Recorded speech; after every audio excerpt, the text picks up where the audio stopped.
Hey guys, welcome to day 11 of your Narc-free journey. Today we do have a guest host with us today, Mr.Donell Roberts. He is the host of This Can't Be Life podcast. He's also an Army vet, and he also is a mental health coach. So Donell, thank you so much for joining us today. Did you want to go? For having me. You're welcome. Did you want to tell us a little bit more about yourself and what do you do? Sure. So mental health is kind of it's been a passion of mine. I'm from Detroit, Michigan. Really came from a two-parent household. However, my stepdad was kind of in and out, just struggled with his own mental health hurdles, which definitely affected the family, and kind of put me in a position where I ended up joining the Army at 18 because of our financial situation. So, that entailed, deployments to Afghanistan, Korea. I've been to a bunch of different countries, too many to count, to be honest. But it's my journey has definitely been a pleasure, but mental health is something that has, that I kind of pushed down, and I ended up getting injured towards the end of my career and getting medically retired from the military, which coming out of that and then going back to Detroit and struggling with PTSD, anxiety, depression, after just having my career kind of snatched from me, it sent me on this spiral, and I didn't really have anyone to turn to. You know what I mean? And I think that's a common theme for people getting out of the military. I think mental health struggles is a common thing for young males that look like me, that come from where I come from. So it definitely kind of put a boot to my rear to make a difference, to do something about it. So that's where I am today. All right. Yeah. Mental health, I think, especially for military, is huge. My grandfather was in the military. Also, my ex-husband was in the military, and seeing the struggles that they had. And with my ex-husband, he did have the resources, but compared to my grandfather not having as many resources or not willing to use the resources, you can you can see where we're still lacking, I think, in America in this system, because there's so many people that need so much help still with mental health coming out of military roles. 100%. All right. So I know that you are divorced. Did you want to dive into a little bit about not just your divorce, but your healing through your divorce? Sure. Yeah. I guess my healing had a lot to do with the divorce and really the marriage in general, if I'm being honest. My process, I was, I guess, looking for identity within myself. However, I began to seek happiness and that identity from external sources, right? Which landed me in the marriage to begin with. And then when that person couldn't make me happy anymore, they became dead weight almost. Okay. So it definitely kind of burdened, obviously, the relationship and the connection that I had with this person. Because, my ex-wife is a really good person. She really is. She has a kind heart and a really good friend. But, we were young. I got married at a very young age. And then you throw the military into that. And the military was like my real wife. And then I had this wife at home that I was trying to please. And, so it was definitely a lot of different dynamics, which obviously, as a young male being immature, and then kind of the culture of the military, especially for young men, it didn't really, it wasn't really a safe space to deal with your feelings and deal with wanting to improve that aspect of your being. You know what I mean? Like we just pushed everything down and just kept running, kept marching, kept fighting, So think everything that I kind of have dealt with really in the midst of the relationship was I take full responsibility. I do know it takes two people to be in a relationship, but I think as the man, inhabit a safe space for her to be her. So yeah. I mean, that's huge growth for you to see that. I think that is my next question is the growth that you've seen in yourself since that relationship. Have you seen growth in yourself since your last relationship? Oh, 100%, 100%. See, after the marriage, I didn't really even see that I was in the wrong. So I just began to go from relationship to relationship to relationship. And it was easy to do because in the military, I just traveled a lot. Yeah. I went to different places. I spent enough time here to be in a relationship in this place. And then I spent enough time here to be in a relationship in this place. So none of my military time really enabled that's an excuse. It was easy for me to hop from relationship to relationship because I was hopping from location to location. Now, the progression as a person came when the military stopped. And I didn't have my main wife, the Army, as a dependent for me to lean on or an excuse for me to not be present or for me to not be vulnerable. And then I was stuck with my feelings because I had been done by the military what I had done to every woman, including my ex-wife. I've been left. I have been left expecting more, wanting more, and not having that. So my progression really came when I guess when I was just left with no one but myself. I didn't really have the resources were there on the mental health side, but I feel like they were more or less a lot of the resources were there to just check the block, to say that they, that they gave me 5 to 6 sessions or they gave me 7 or 8 sessions. So so it really became a thing for me to try to find help within myself and do my own research and use what we all have at our fingertips, the World Wide Web, and actually building a relationship within myself. Because when I actually was able to like sit down those voices, I just start talking to myself. Yeah. You know what I mean? Yeah. And answering myself. And I didn't like what I was seeing. I didn't like my responses. My responses were immature. They were, they lacked accountability. They lacked vulnerability. Excuse me. They lacked vulnerability. They lacked honesty. They lacked transparency. They lacked ownership. They lacked ownership. They lacked ownership. And it was nasty. It was just nasty. And I was not proud of that. You know what I mean? And I view myself as trying to be a man of integrity. So, I had to improve. So definitely have to improve. But I think, I don't know if it's normal, but I felt the same way during my divorce. I was like, oh, it's not me. It's definitely him. Oh yeah, 100%. This is why I'm out, is you, it's not me. And then I was a little bit opposite. I knew coming out, because it was a real toxic relationship.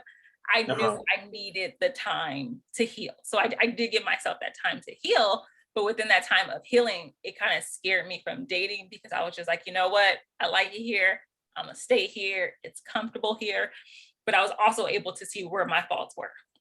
So I had to grow, and I had to say, okay, I wasn't Superwoman. I wasn't this perfect woman that I thought I was in my head. And I had to take ownership of my faults in that marriage, because I wasn't perfect. 100%. Wasn't perfect, yeah. But yeah, I had to sit back and say, okay, you're not perfect. You weren't doing all these things in your head that you thought you were doing, and just really figure out who I was as a person and what that relationship taught me. Because good or bad, it taught me something. I grew from it, and I took that information and I'm moving forward with it. But with that question, When did you learn to love yourself? Was it after your divorce, or do you feel like you've always loved yourself? You just didn't show it. Nah, son. Nah. No. Like my love for myself has come honestly in the last like 2 years. I've always like I've always respected myself because I wanted the respect. You know Yeah. what I mean? But loving yourself and respecting yourself is two different things. You know what I'm saying? I was never, I respected myself enough to not be honest with myself. I respected myself enough not to be vulnerable with myself. And I never really spent enough time with myself to even allow a relationship to flourish. Yeah. You know what I'm saying? So, in the midst of having that time after my injury and being medically separated from the military, and now, you know, being a divorcee and having all these other relationships, at the end of this run, I stopped and looked at the common denominator, and it was me. You know what I mean? So then I had to like dig into myself and figure out like who I am, Yep. figure out what I enjoy doing. Because in every single relationship I had been in, I had picked up the habits, hobbies, and enjoyments of that other person or of the relationship. So if we drink, then we drink it. If we go out a lot, then we go out a lot. If she goes to the gym a lot, then we go into the gym a lot. You know what I mean? And I really didn't have, and then I had my military identity, which was, my identity with my main wife, the Army.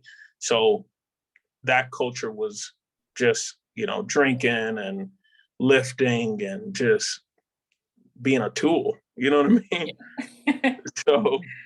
So when you kind of slow down, you actually realize that, well, I actually realized that I'm a really amazing person, but none of these things that I would do a lot were things that really was of my character. You know what I mean? Like I enjoy working out, but I'm not like a gym head type Yeah. of guy. You know what I mean? I enjoy a glass of wine or a good cocktail every now and again, but I'm not like I'm not a drinker, Yeah.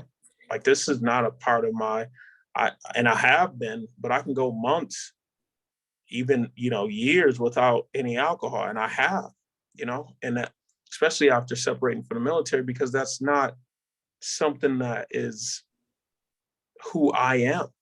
And then after I started to kind of shed off this hard shelled exterior, I realized that I'm a lot more vulnerable with myself. And I realized that I'm a lot more sensitive than I come off to be, which ultimately just made me fall in love with me even more. So, That's amazing. I think I would say for myself as well, I just fell in love with myself. I wouldn't want to say last year. I know when we hit the pandemic, like that was, I got divorced in 2019. So I had like a little bit of time, and then this pandemic hit, and I'm just like, okay, I'm all alone. And so I was forced to kind of sit here. And I was like, oh no, I'm gonna make the best of it. I'm blah, blah, blah. And I learned to bake everything else that I was learning how to do, but I wasn't taking the time to really just reflect on myself. And then I did one day, and then I was just like, you know what? I thought I loved myself when I was younger. I used to be so proud. I'm this woman, and I don't take disrespect from men, and everyone's gonna respect me. And then I'm looking back on the relationships and the patterns that I had, and I was like, oh, I didn't love myself. I love that someone wanted me, one. And so I was like, okay, he wants me. So that makes me feel like I'm wanted. I could get semi attention. So I was like, okay, well, I can't be bad looking. But then I took the time, did self-reflection. I was like, okay, I have low self-esteem because the people that I'm allowing to my life, I don't even like you. Yeah, exactly. I'm not even Exactly. attracted to you, but I allowed you into my life because you wanted me. And now it's weird because now it's flipped. And so now it's like people are like, I'm like, yeah, no, I'm sorry. I'm just Yeah, not attracted to you, which is fine. And I'm okay with saying that now. And that's how I know that. 100%. And 100%. And that, like the thing about it is when you have a relationship with yourself, these people are not competing with the other people that like you. They're competing with you. yeah, You know what I mean? Because now I know how I desire to be treated because I treat myself that way. exactly. Now I know how I desire to be honored and comforted and spoken to because I honor myself and I talk to myself in that manner. Mhm. So you have to be able to, even if like you're the level of attraction and wisdom and quality that I desire, you still got to treat me the way that I treat myself because now I know me. Now I got a relationship with me. Yeah. And that's the part that'll, that will find, the people that have a relationship with themselves quite often single for a little bit longer or for a more extended period of time because of that reason. And then even like when we were younger too, like the relationship with ourselves, like it entailed the relationship that we had with other people. So we liked ourselves because of the way we looked, Yep. the way that we acted or the way that we dressed or, all these things versus like who we really are as a person. What, like the first thing you ask is like, well, what do you do? And, where do you like to go? And, and then you checking this person out in their appearance and what that looks like. And that's all fine and dandy, but that was the relationship that we had with ourselves. So we didn't really like try to seek for more in other people or demand more out of other people because that was the relationship that we had with ourselves, which was so surface. You know what I mean? It just it couldn't inhabit more because there was the lack of intimacy or relationship within ourselves. So yeah. Yeah. And it's weird because you can, when you're starting to talk to other people, you can see it in themselves. And so Oh you're yeah, like, 100%. yeah, you're you're Yeah. you're here. People are still asking me, they'll ask me random questions. I'm like, yeah, you're still just up here. Yeah. Down. And you Yeah. can just Yeah. tell In the when it's just clouds. like vain and it's And just there's like, nothing wrong with yeah, that. I mean, we're all at different levels. That's the yeah, funny thing about it is like we all think that like, oh, at this age I'm supposed to be here, and at that age I'm supposed to be there. Like I tell like some of my clients are older women, and I tell them all the time, like you you have to realize that there are adult boys in this world. You know what I mean? Like they're kids that are of age, so you can't expect them to honor you in this way and treat you this way or think of you in this way or even honor themselves in this way because this young, like this adult boy has not matured. He's not at that point in his life, yeah. and more power to him. That's why he walking around dressed like that. That's why he act like that. Like That's he's why he still think trying to like rap that. at 40 and he don't have Yeah, no real exactly. job. And, and he wants you to Exactly. hold him down. It's like, Right. I'm not Exactly. gonna hold you down. I'm sorry. Yeah. You're 40. No. Give it up. Give up the dream. It could be a side Exactly. I'm trying to lift you up, hustle. Yeah. So yeah, it's rough out here in these streets. Speaking of these streets, these dating streets, are there any red flags that you now see in women that make you run the opposite way right away? Or are you like one of those people to be like, okay, I'm gonna give you a few red flags before I dip out? You know what? There are, but I do tend to give people the benefit of the doubt. I'll meet with anybody for coffee, and I tend to like, just have a conversation, see where the maturity level is, see where the intimacy level is with us and within themselves, and just see where they are as a person. A lot of us like I have a pretty good job. I have my normal 9 to 5, and then I have the mental health side of things. But a lot of people get so focused on that and what I can provide financially, but they don't even realize like my real provision and what I provide is the love, the intimacy, the honesty, the direction. Yeah, the mental. Yeah, like I provide, I can do that. Don't get me wrong, like I can do that all day. We can do that all day, but that's only one facet of a person's being. And when you get so caught up in that, like you lose who I am as a person. You know what I'm saying? So a lot of like where I live now, a lot of the young women, they like you know, got their own this, got their own that. And that's amazing. And I love that. But what I can provide, money can't buy. Exactly. You know what I mean? And I think when a woman doesn't really know what encompasses a man, it's hard for us to really hit it off like that. Because the questions that you ask me, our conversation, it's just not there. It's not there.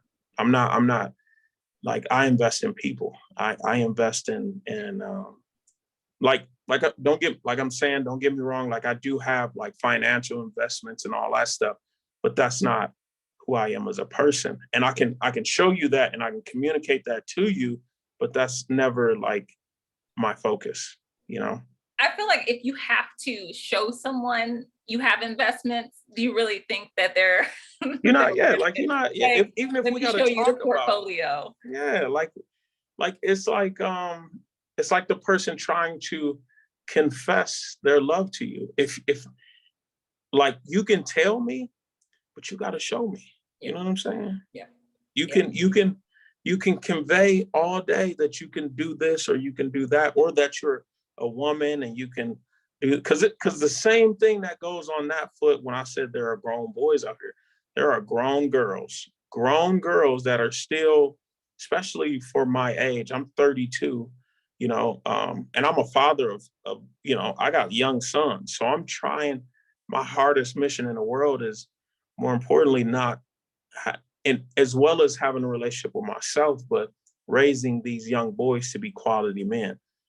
And in dating, these are like my type of questions. So it's important for me to know that you know what a man looks like, that you know how to treat a man, how to talk to a man, how to even be in the presence of one. Because if you don't, then you wouldn't appreciate me. I do open doors. I do pick up the tabs, and I'm not going to let you pick up the tab until we get to a point where where that's something that we're sharing. But I'm kind of old fashioned when it comes to that, you know? Yeah. I mean, nothing wrong with that. I think when you find the right person, all of those things will appreciated and reciprocated. Yeah. Yeah. I always used to tell people like money can't buy love.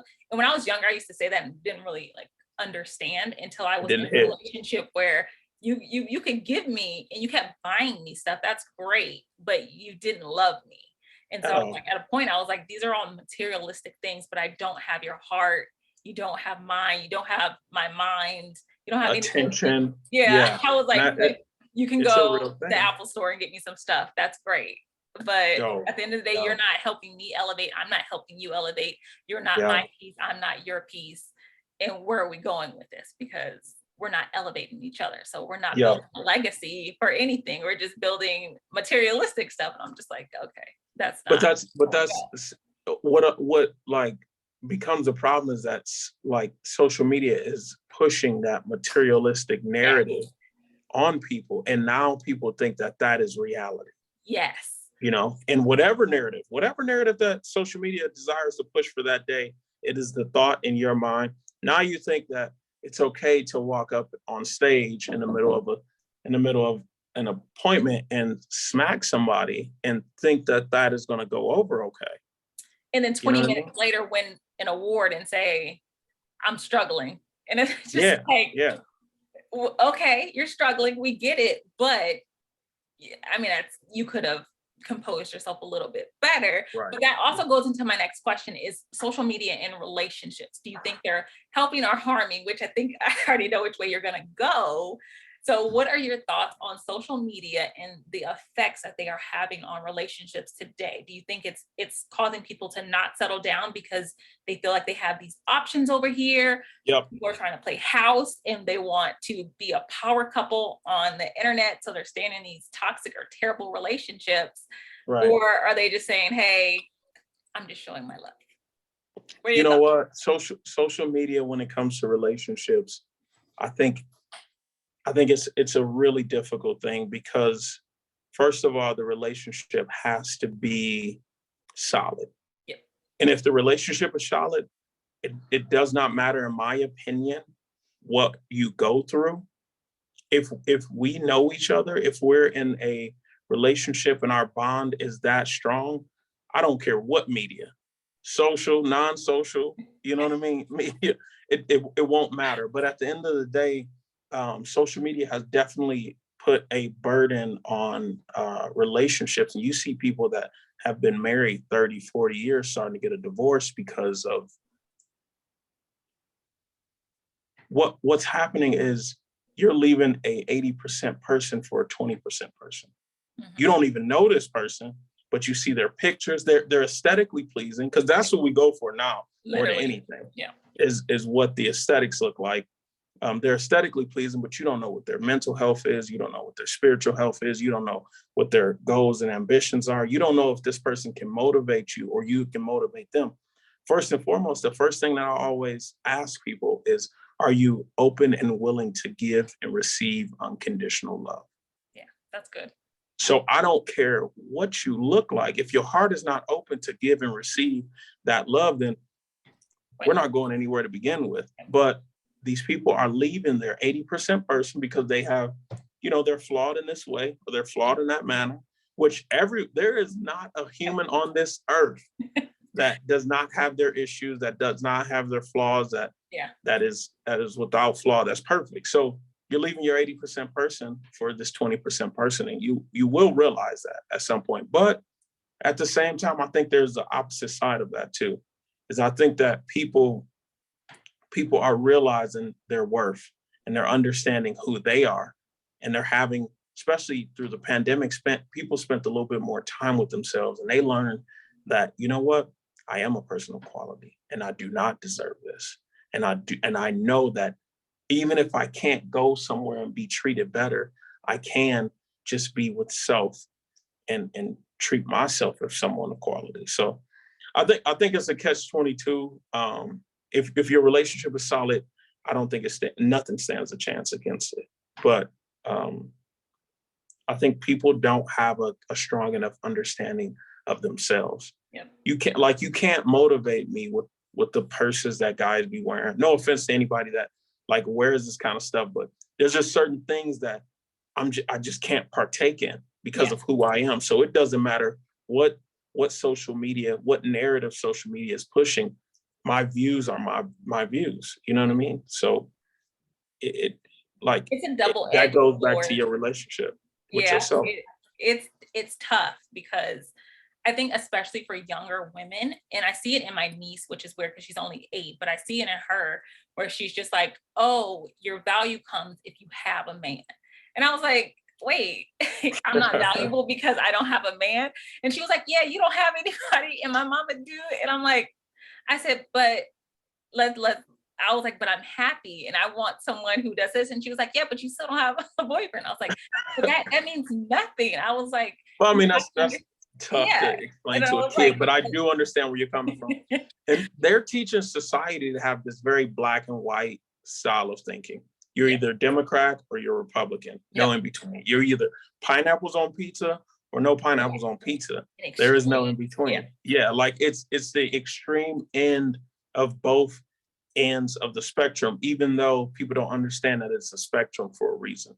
Yep. You know what I mean? That people fall everywhere on that. So I think we have to get back, even when it comes to relationships, even when it comes to our mental health as people, we have to get back to a more simplistic place where we have to have a relationship with ourselves, and then we have to connect with the people around us, regardless of what, forgive me, but after being in the war and after like dealing with different cultures, different races. Yeah. I can't buy into everything that social media tells me.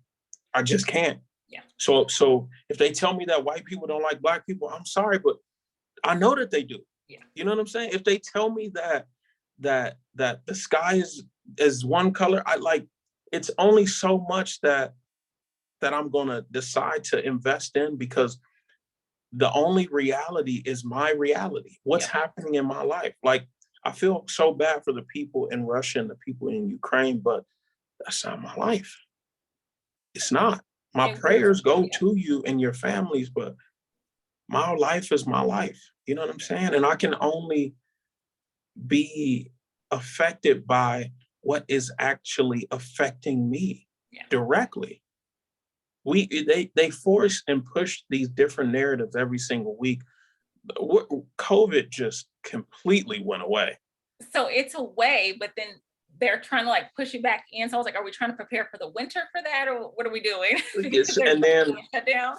Like, it's a new scare every single week.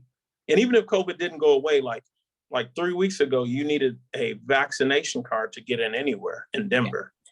And now that's not even a thing anymore. You can get into the game without one. You can go to professional events. And it's just like, it's important for people to know who they are. Yeah.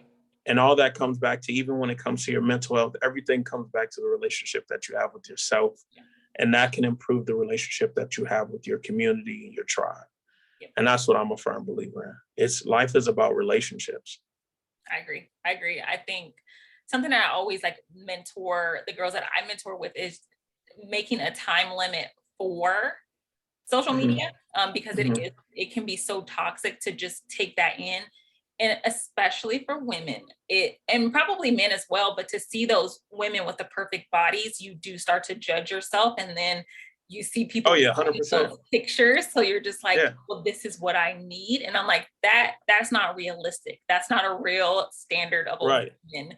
So you can't obtain that naturally. That's artificial, even if they're saying they're in the gym and it's a gym photo. I was like, they probably did. You said, when I'm in the gym, I see the women who come in with the tripods. We call them the tripod girls. They'll come in, do the 2 sets, and then record it and go. But on social media, it's gonna look like she was sweating. They've been in there sweating it out, all day. Yeah. And so I'm just like, it's so tough, because when I was younger, social media wasn't this big thing, and now I see how it has changed into this beast. And I'm just like, if we're not aware of what social media is, it's dangerous. Right. And it can be, I think anything in life can be dangerous if you give it the power. Exactly. You know what I mean? It doesn't have to be dangerous if you don't give it that power. The important thing is to know who you are and connect with people that have the same perspective and view life from the same way that you do. That social media is no more than just a tool that we use. And at the end of the day, we can set that phone down, we can set that app down, and we can walk away and then go live life, participate in life, and then share those shareable moments with the world. But I guess it's really about perspective.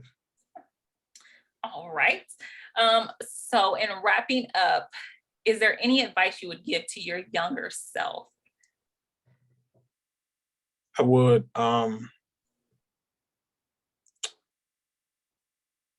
To my younger self, I would definitely tell me to get to know me a little bit sooner, to spend more time with me, to protect those that could not protect themselves, to love harder, and to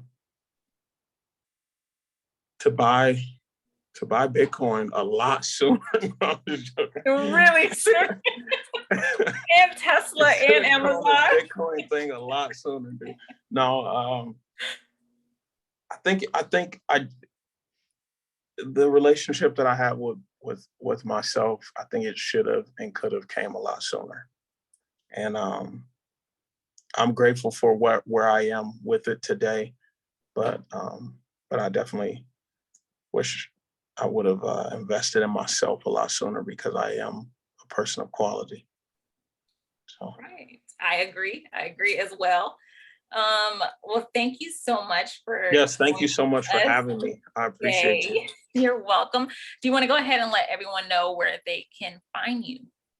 Yes, my Instagram as well as my TikTok is Donell_Roberts. That's DONELL_Roberts.